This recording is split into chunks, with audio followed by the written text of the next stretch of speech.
All right, guys. Let me be the first to wish you a happy afternoon, considering it is 12 o'clock and 30 seconds. We're so glad that you guys have joined us again for what is sure to be yet another fantastic high noon program. I am super stoked.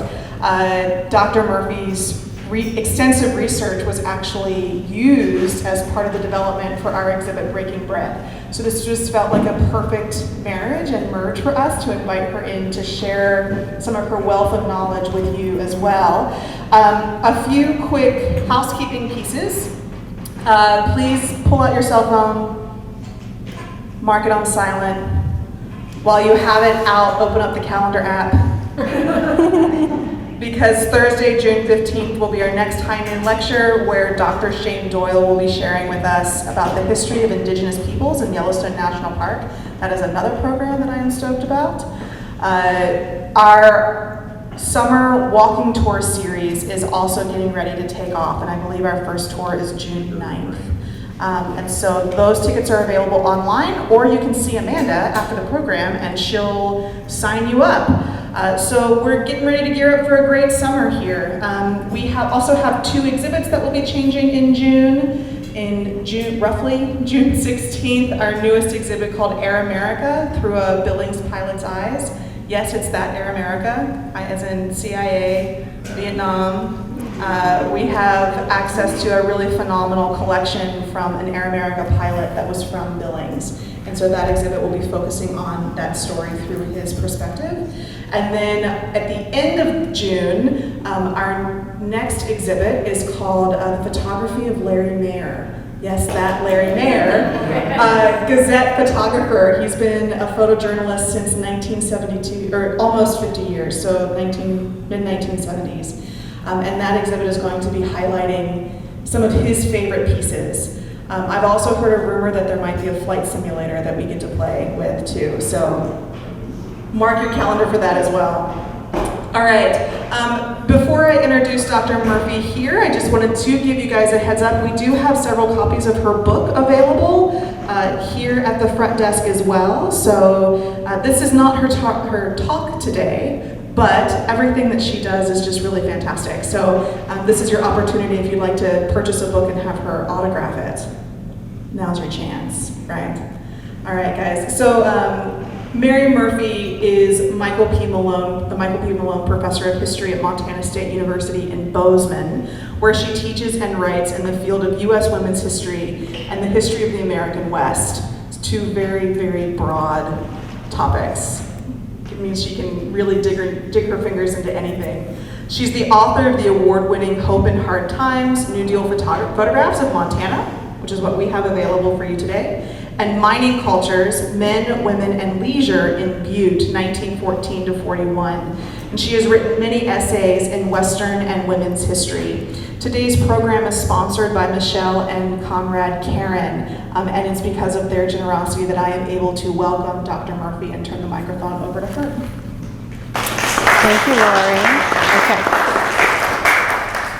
Thank you all for coming. It's always fun to be over in Billings and to be at the Western Heritage Center. So the title for my talk is Looking for Culinary Creativity in Montana's Historic Kitchens. And I am pretty sure that we'll have plenty of time for questions afterwards, but you could raise your hand if you have a question as we're going along, and we'll just deal with it then, okay?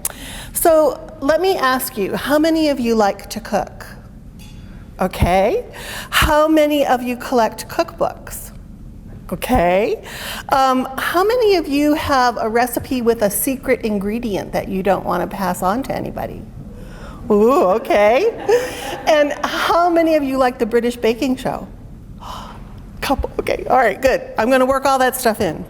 So when we talk about, I think today, about culinary creativity, we think about shows like the Great British Baking Show or Chopped or the Food Channel, all that kind of competition, people creating, fantastic savory dishes or amazing baked confections. But what I want to talk about is the sort of ordinary creativity that took place in the kitchens, especially in Montana and some around our region, in the late 19th and early 20th centuries.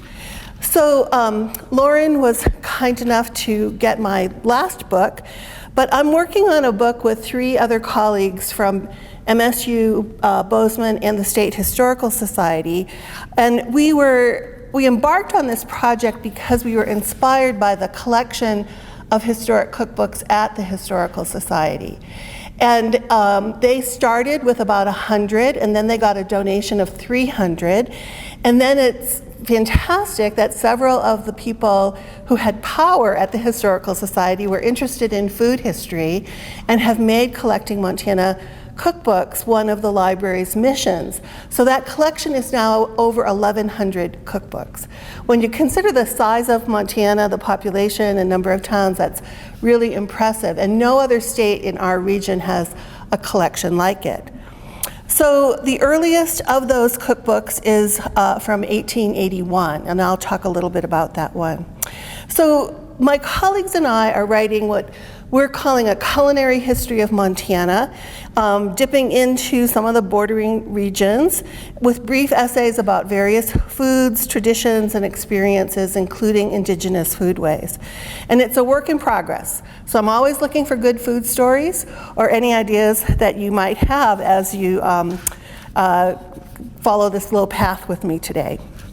So we're interested in what people who lived here or visited here ate, but also what the process of cooking meant for the women who did the vast amount of that culinary work.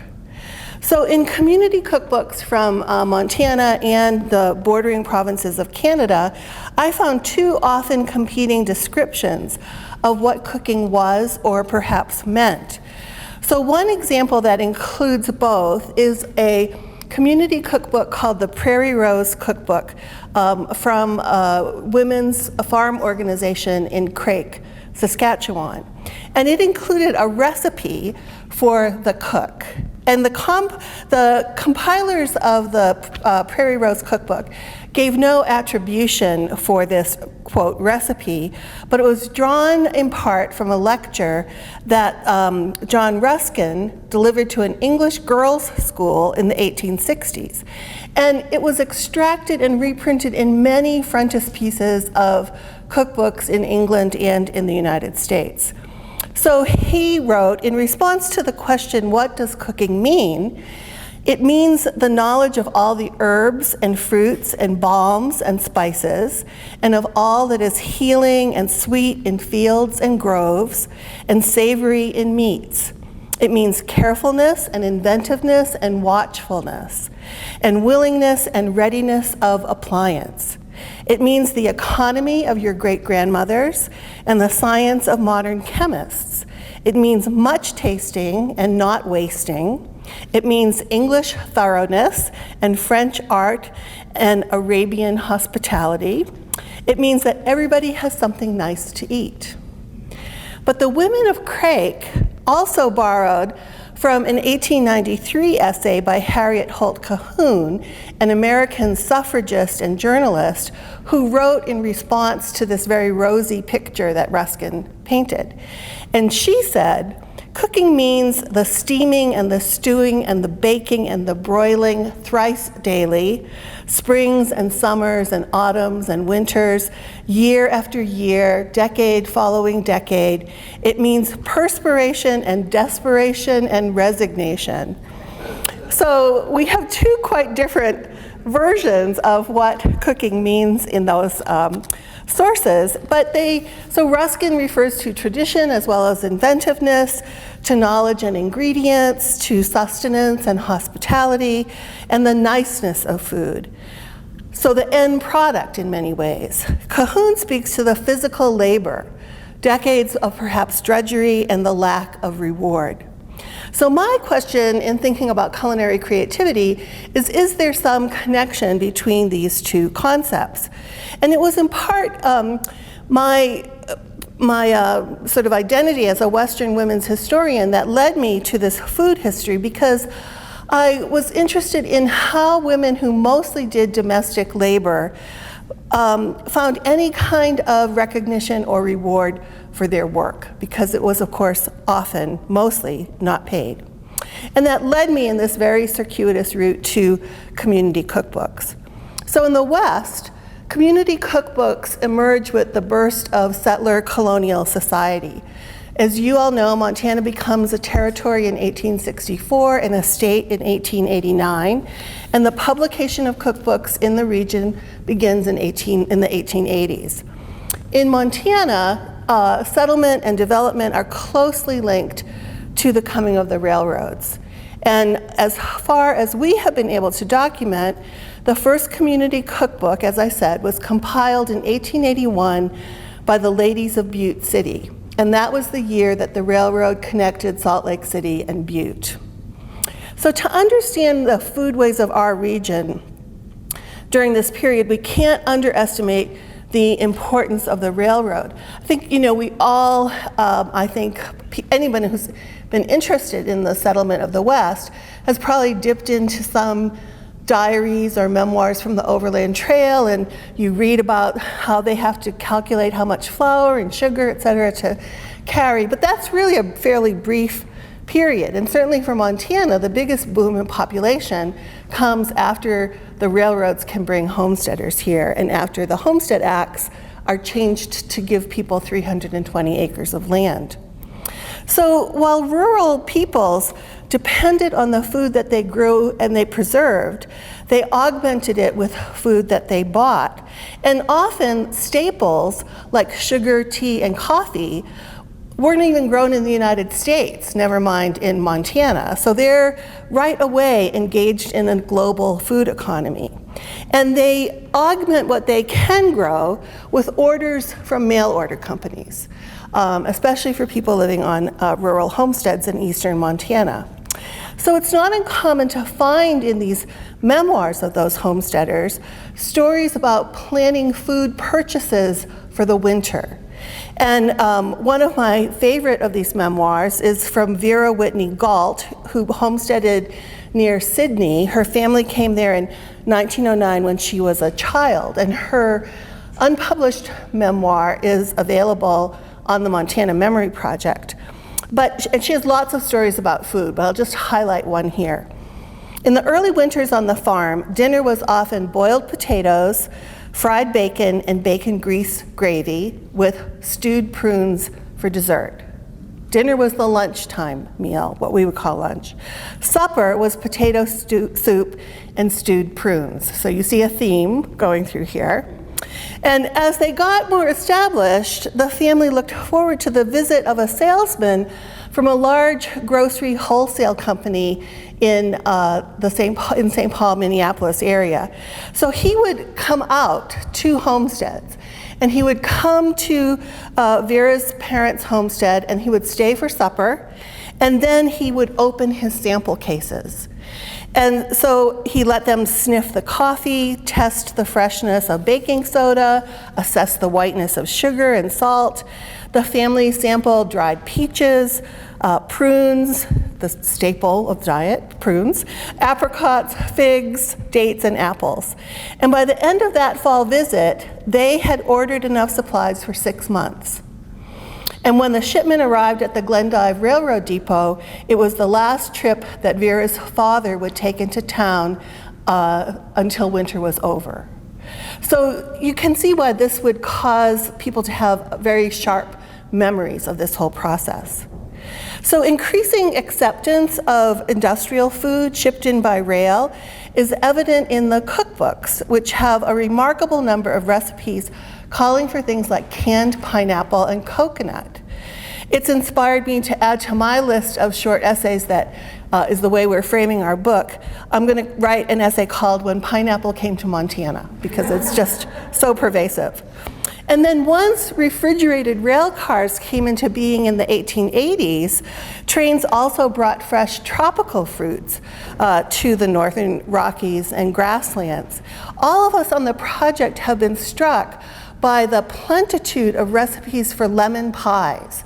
Sometimes one small community, the Methodist Church, would publish a community cookbook and would have 5 recipes for lemon pies. So, there are no lemon trees growing in Montana at that time. This is all shipped in. And of course, we all have heard those stories of the treasured orange that children found in their Christmas stocking. So the arrival of citrus fruit was a real event. So rural women cooked from their gardens and their pantries. They cooked several times a day, and they mostly cooked what we would call plain food for breakfast, dinner, and supper. But did those culinary routines allow for creativity? And if so, in what form? So asking these questions has allowed us to broaden our ideas about culinary creativity. And I have plotted what I think of as 3 roots to this phenomenon, and I'd love to hear your suggestions when I finish talking. So the first is the tradition of competitive cooking, which has long roots before the British Baking Show and the Food Channel. I would argue that we can look at competitive cooking in both formal and informal ways, both of which, however, require a degree of abundance, right? That you have more than what you simply need to feed your family. The second path is creativity that is demanded by a lack of abundance. So in hard times, in the Depression, during war times, or if you had someone in your family with special needs. A lot of cookbooks from the late 19th and early 20th century had a chapter at the end of the book called Invalid Cooking, and it was mostly very bland, white food. So creativity here is not about impressing an audience, but rather meeting the nutritional needs of families and communities with available technology and ingredients. And the third path is a smaller route, or a narrower route, I think, but it's been pretty fun to research. And this emerges from the tradition of blending community cookbooks with the advertising methods of food corporations and the needs of agricultural producers.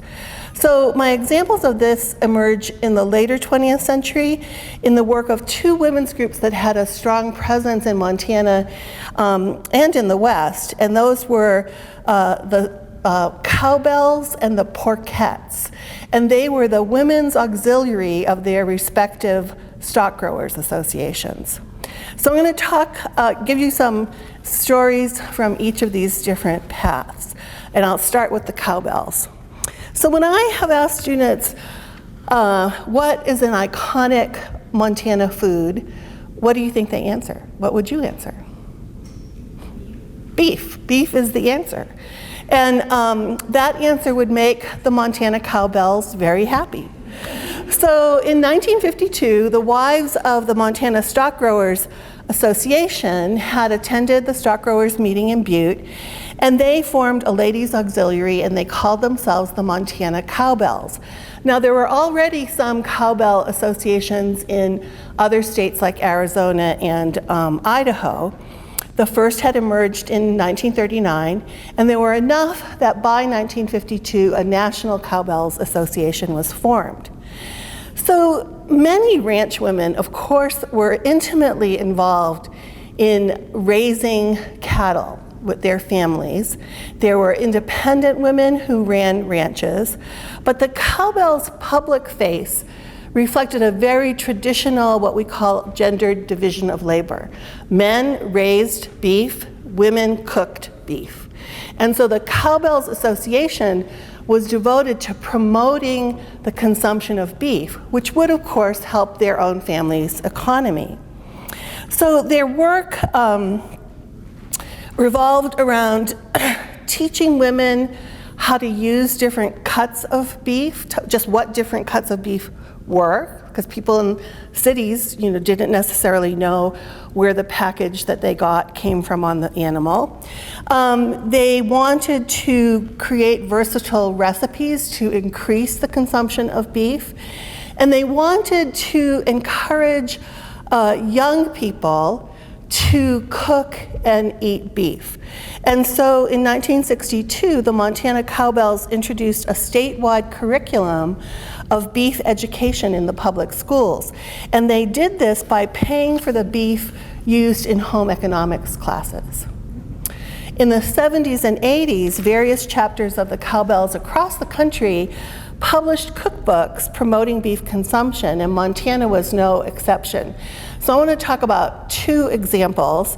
One was a cookbook called Stampede Beef in a Hurry, which was published in 1973, and the other was Ding Dong All Beef Recipes. Now you can kind of see the link between Stampede and beef. I'm not sure the Ding Dong, I guess the cowbell, right? So was anybody here a cowbell by chance? There was, there was a very active group in Yellowstone County. So until the publication of Stampede Beef in a Hurry, virtually all Montana cookbooks were what we might call, for want of a better word, general service cookbooks, right? They were produced by women's clubs and church auxiliaries. They were sold to raise funds for those community groups, but the recipes never targeted a specific food. They had the standard categories of bread, appetizers, meats, a very small section of vegetables, cakes, cookies, etc. So they sought to provide tried and tested recipes in all categories of meal preparation. But with the Cowgirls' motto, which was "Beef is our business, beef makes Montana, and Montana makes beef," their cookbooks departed from that usual formula to focus on all ways to prepare beef.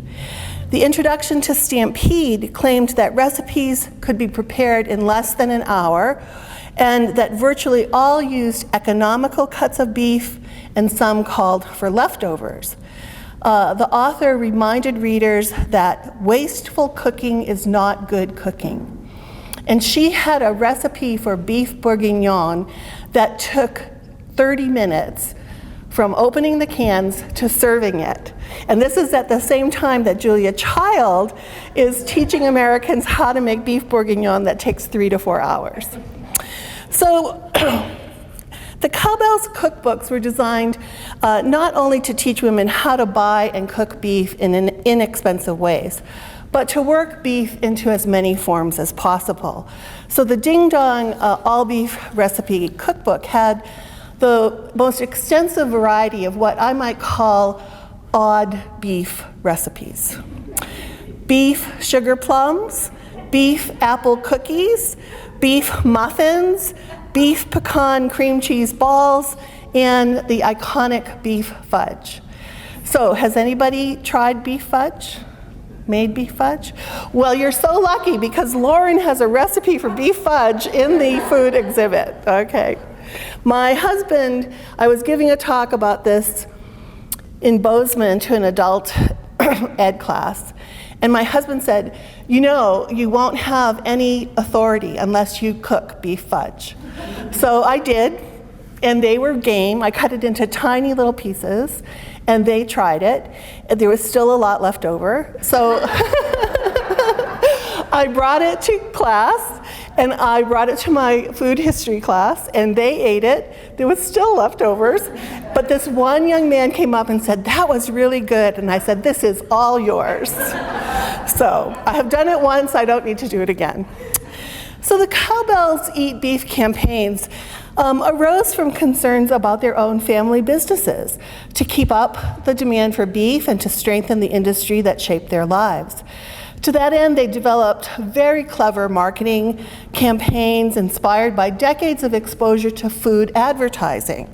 They brought beef into the public school curriculum, excuse me, and with the cooperation of 4-H and the Extension Service, and they invented these novelty foods like beef fudge, which I think in and of itself did not greatly expand the consumption of beef, but it certainly brought attention to beef, right?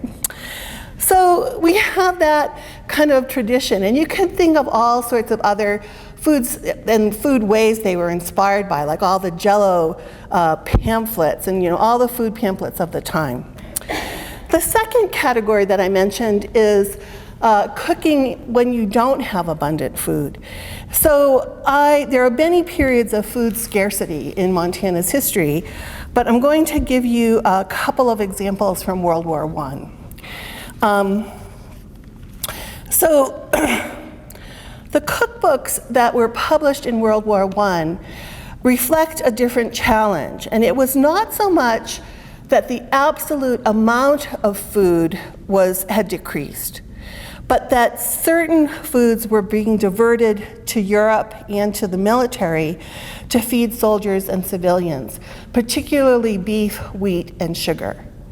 So that meant that domestic cooks had to learn how to cook with substitutes.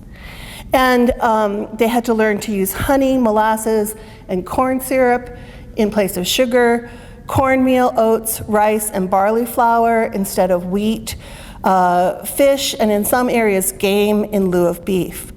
And the U.S. Food Administration, which was under the administration of Herbert Hoover, published all kinds of pamphlets and recipes and advice. But in Montana, Montana women created 3 of their own World War I cookbooks. And there are several interesting things about these recipe collections.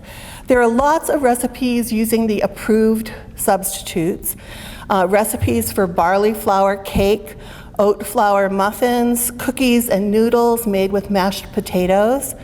But for the first time in my reading of community cookbooks, and these were published in 1917, 1918, cooks are instructed on how to use leftovers.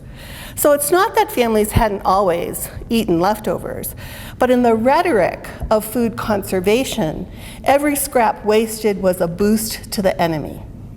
So recipes presumably sought to make leftovers into desirable meals for diners who might have shunned leftovers. And I'm sure my brother-in-law, who was a farmer, would not eat leftovers.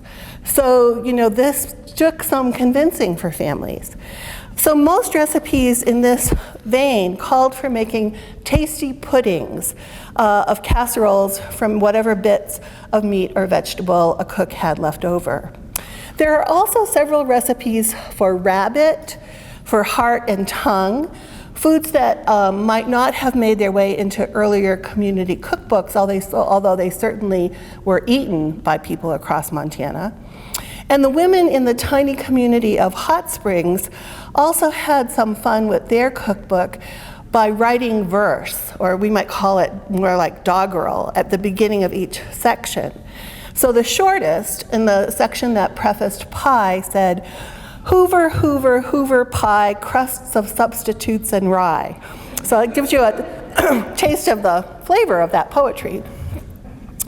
Okay, so our third path to look at the issue of competition and reputation. In a recent book on women in agricultural affairs in Canada, the author discusses women's food entries into various fair competitions and the awards that they won for garden produce, canned goods, and baked goods. Women proved willing and eager, sometimes over-eager, judging by the examples of cheating that she uncovered, to have their work judged and to accept public acclaim for it. And one example of that cheating was adding green dye to pickles so that they looked, big no-no. Okay. In the United States, these fairs were not organized by agricultural societies, but by the state and county. So every county had a fair, and of course, the culmination of the state fair. So in Montana, the categories for best fruit and vegetables were gender neutral. So it didn't matter whether a man or woman raised the best beets. It was all judged in one category. But in the culinary division, prizes were given for ladies' efforts. So prestige and recognition may have been the most rewarding result of the competition, but I think it's really important to not forget just how valuable these premiums or prizes were, especially for women who did not normally get paid for their labor. So in the 1904 Cascade County Fair, the best collection of canned fruit made by a lady, that was the category, won a special premium of $10 in merchandise from a store selling home furnishings. So that $10 in 1904 translates to the equivalent of $329 today. So you could go to that home furnishing store and really spruce up your house. The only other $10 prize awarded to a woman was for the best looking baby under 2 years old. And the only women's prize, or ladies' prize, to exceed $10 was a 14-karat gold watch worth $50 given to the winner of the women's relay race. And that race was described as the highlight of the horse racing events. Yes, I'd love to have seen it.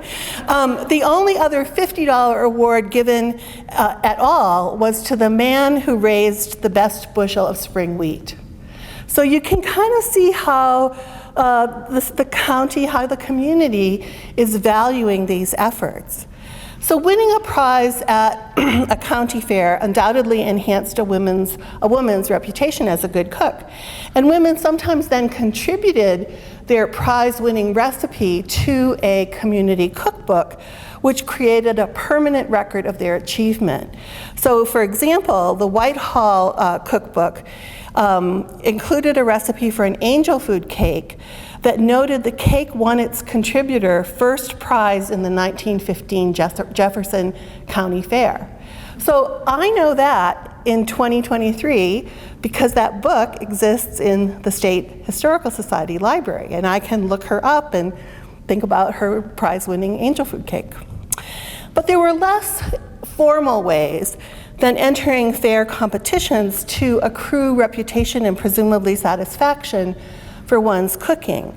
And that could be cooking for fundraisers, ladies group meetings, and especially for rural women, cooking for threshing crews. Have any of you cooked for a threshing crew? Okay. So all of these occasions, cooking for a ladies' club meeting or a fundraiser or for the threshing crew, required abundance, right? These are not lean meals. It's unlikely that any woman entered her first pie or her first cake or her first jar of pickles into a fair. Practice made perfect. Entertaining could be simple, but it meant having more food than was required to feed your family. And to cook for a threshing crew took weeks, sometimes months of planning and preparation to make sure you had sauerkraut, pickles, jams, jellies, canned vegetables, in addition to whatever was fresh at the time, to make sure you did have fresh beef, pork, plenty of bacon.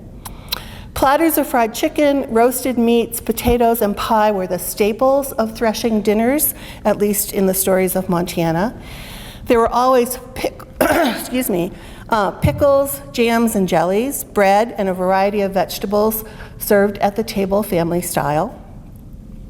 Suppers often included cold meats, salads, and cakes or cookies. Gallons of coffee or tea accompanied all the meals.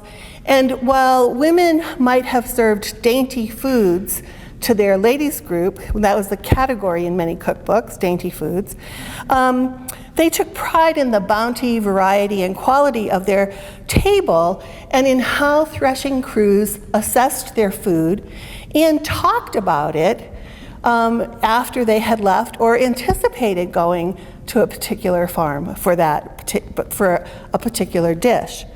So a couple of examples. Milton Shatraw was a Montana boy who loved threshing time and loved his mother's cooking. He said, "My mother, who baked bread fit for the gods, always remarked as she passed the platter that it hadn't raised just right this time. Or that the mouth-watering coconut layer cake she was cutting had fallen just a bit when one of the kids slammed the kitchen door. Everyone knew they were perfection itself, including her." Memoirs and oral histories give us evidence of crews comparing the food of one farm wife to another. And that had effects not just on women's culinary reputations, but on the willingness of workers to join a particular harvest crew or to make a particular farm a priority. Because, if you were in a smallish area in a county, most of the grain would ripen at the same time, and so who was going to get that threshing crew first? In some cases, there is commentary on harvesters' preferences. Sauerkraut was very popular. One worker was delighted to see parsnips on the dinner table. He must have really loved parsnips to be able to actually recall that in an oral history. But rarely did they mention any one singular dish. So it was really, I have to say as a historian, quite thrilling for me to find in one man's reminiscence of threshing in central Montana this comment. It was always fun when we had a couple or three new hands that had never eaten Arcelia Smith's pudding. It was a rum pudding of some kind that never has been beat by any cook. You could see the look of amazement on their faces. So just recently I acquired a cookbook from White Silver Springs, the nearest town to Arcelia Smith's ranch on Willow Creek. And I was sort of with bated breath turning the pages, and there's her name. She contributed a few recipes, but not the rum pudding recipe. So I think that had to be her secret recipe. I think that we could all agree that one measure of creativity would include originality, and that is really hard to document or to track in cooking. This is evident if you look at the murky laws surrounding copywriting recipes. The first time a court case addressed the issue of copywriting a recipe was in the United States, was in 1924, when the court ruled that recipes are copyrightable as original works of authorship. But how that has been evaluated over time is another story. So currently, the US Copyright Office states, mere listings of ingredients, as in recipes, formulas, compounds, or prescriptions, are not subject to copyright protection. However, when a recipe or formula is accompanied by substantial literary expression in the form of an explanation or directions, or when there is a combination of recipes, as in a cookbook, there may be a basis for copyright protection. So let me just state baldly that the women who compiled community cookbooks did not give a fig about copyright. They probably had no idea about copyright, and really, why should they? But because of the chronology of Euro-American settlement in the American West, women in the late 19th and early 20th century had a cornucopia of recipes available to them, and a cornucopia of recipes in print form. So it's certainly plausible that women contributed recipes that they had learned from their mothers and grandmothers or had invented themselves to community cookbooks. But by the early 20th century, recipes were everywhere in print, and print was everywhere in the West.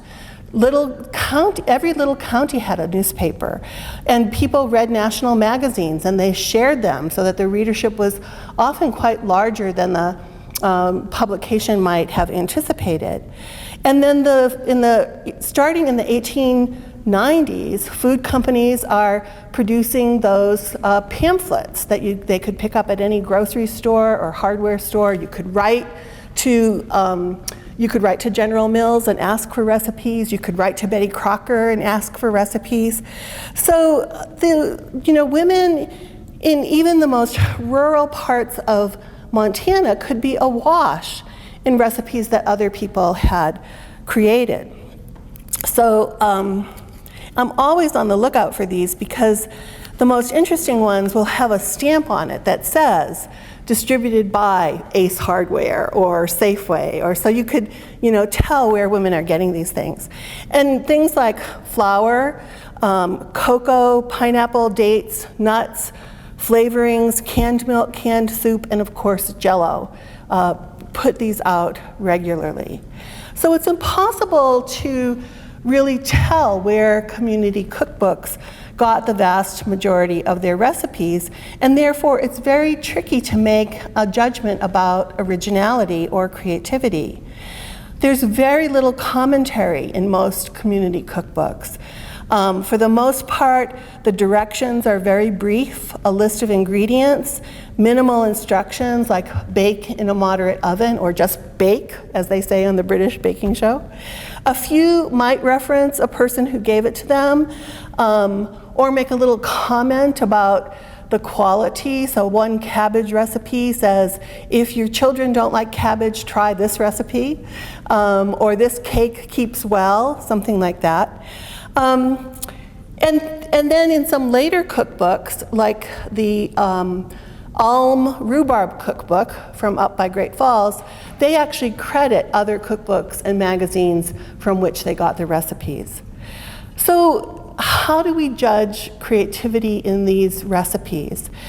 I think that you have to carefully read the recipes and read the cookbooks as a piece of literature, right, to try and see if you can get a voice. And I'll give you two examples.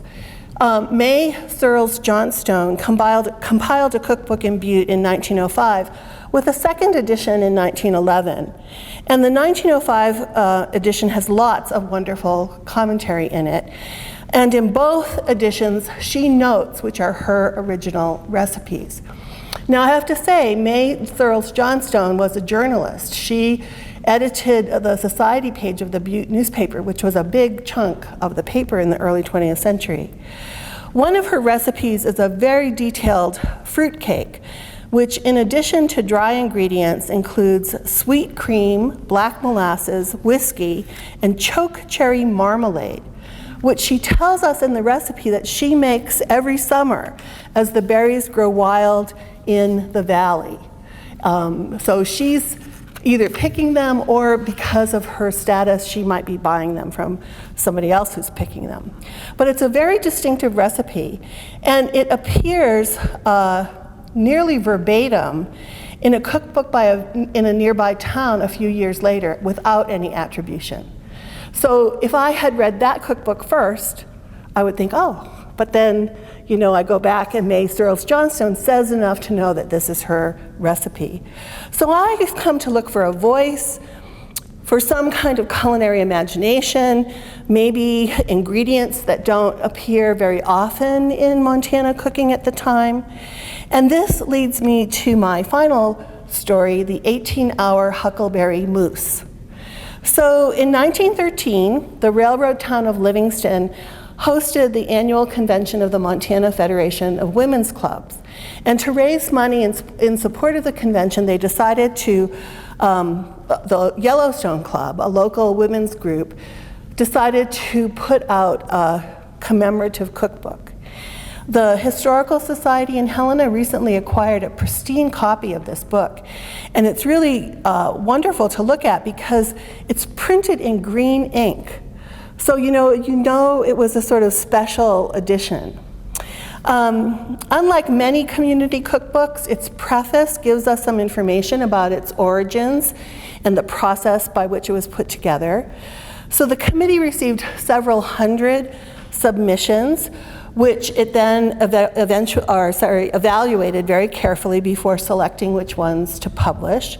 And the contributors really represent a cross-section of middle-class Livingston. They wanted to make the book representative not only of the club, but of our home city. So Emma Hamilton was the wife of Dennis Hamilton, who was the co-proprietor of the Montana Meat Market. And she was, without a doubt, the most ambitious cook represented in the cookbook. Her recipes included meticulous, detailed directions and unusual combinations of ingredients. So she had a recipe for orange butter, more like what we would now call orange curd, that I've never seen in any other Montana cookbook. She had a recipe for fresh deviled crabs, specifically saying you cannot use canned crab meat for this. She had recipes for rolled chicken breasts, for separate dressings for roast goose and duck, and in the section on frozen dainties, she had one for huckleberry mousse. The instructions began with whipping a quart of cream sweetened with rose water. Then she instructed readers to pour the cream into long cylindrical molds into which smaller molds had been placed. And she said these are not easy to obtain in Montana, but could be improvised from cocoa cans and test tubes, which apparently were easy to find in Montana. Once filled, she covered the molds securely, and then to create the frozen quality, packed them in ice heavy with salt and let it stand for 8 hours. So while it's standing, she then takes a jar of canned huckleberries, heats it with gelatin, and then, or takes the juice, heats it with gelatin, then adds the berries and lemon juice. After that thickens, she folds in a well-beaten egg white. For the next step, she uncovers her mold, takes out the inner tubes, and fills that space with the huckleberry mixture. Then she repacks it in more heavily salted ice. And then she bakes either cream puffs, or she said you could use a homemade shortcake, and then unmolds it, serves the mousse with her homemade cake, and by my calculation, this took 18 hours to complete. I want to be invited to lunch by Emma Hamilton. So, like Mrs. Johnstone's fruitcake, I'm fairly sure that Emma Hamilton created this recipe, and her other recipes bear witness to that. They're all sort of creative and unusual. But I think her huckleberry mousse recipe stands as a sort of representative to me of, she's clearly influenced by the very fancy molds that were popular at that time that you would have seen in magazines. I mean, think Downton Abbey's dining table. But she's using local ingredients. She probably picked and canned those huckleberries herself over the summer. And then she's using her imagination and technology, figuring out how to combine test tubes and cocoa tins to replicate this mold. So I think that culinary creativity is all around us. Sometimes it has been called making do, when women didn't have a lot, had scant resources to feed their families and communities. But even that act required a level of imagination. Women in the late 19th and early 20th century Montana did not have many ways for their work to be recognized. Keeping house, bearing and raising children, feeding families and communities was unpaid labor. In a capitalist world that judged meaningful work by the monetary rewards that it earned. So having a sought-after recipe, winning prizes, earning a reputation as a good cook, was not only a mark of culinary creativity, but it was a way that women garnered respect and recognition for an often thankless task. Thank you very much.